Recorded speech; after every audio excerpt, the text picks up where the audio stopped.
step-by-step guide to floater fishing. These are just a good quantity of chum mixers or any floating biscuit.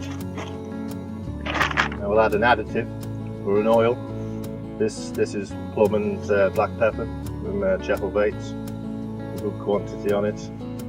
Give them a good swirl round. The longer you leave it, just let it soak in a little bit.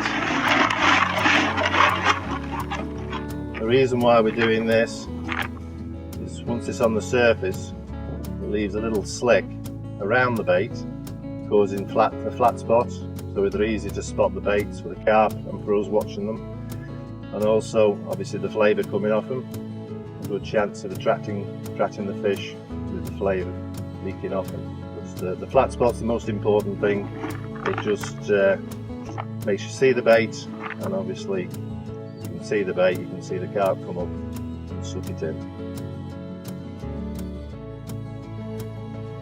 Step 2 is these mini spawns that we've just brought out. The bigger version, but this is the mini one. The beauty of this one is it can be cast on any medium to medium rod, say a pound, 3/4 pound test curve, coupled with a 20-pound braid. It's a normal reel, and it'll cast 40, 50, 60 yards easy as you can make it. Easy to do, few in there, close it. There's no spill when you're casting this out. As it hits the water, it hits the end of that, and just drops them all out. Retrieve it back, a few more in. Can't get no ease in that. Cast out, hits the water, everything just drops out. The third tip, once the fish are taking your floater, give them plenty of time, get confidence, few of them coming up at once, so it's competitive there, is to put the bait out. Now don't go too heavy. Now you can get away with this, which is 1 3/4 or 1.5 pound even rod.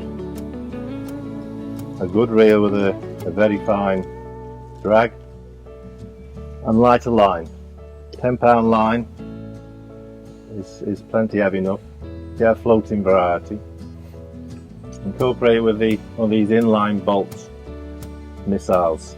Cast 50, 60 yards easy, and they do bolt and hook a lot of the carp when you pull against the weight. Your hook length, again, you can go 10 or 8 pound, make it a fluorocarbon, something like that, anything that will float. The thinner the better, because these carp are looking up, they've seen you before. You're going to get a lot more takes on lighter line.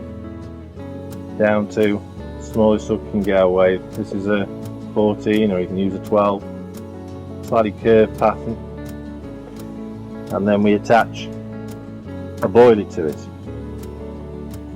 These we use in a moment are the Chapel Baits greedy pig pop-ups, or anything that looks similar to the shape and size of what you've been feeding with. You can either hair rig them if you want to, or what we're doing at the moment, put a little slice in the boilie, super glue it in the hole, and then just push the hook into it, let it set, and then trim it trim it down to whatever size you think, so it'll look similar to this, and then test it so she's sitting nicely on the surface. Wait for the fish to get really confident, and then cast just slightly beyond the bed of floating dog biscuits. As the bigger fish will usually sit at the back. If they're a little bit more wary, they're not going to come through your floaters to get to the one nearest you. They'll usually pick off the furthest away.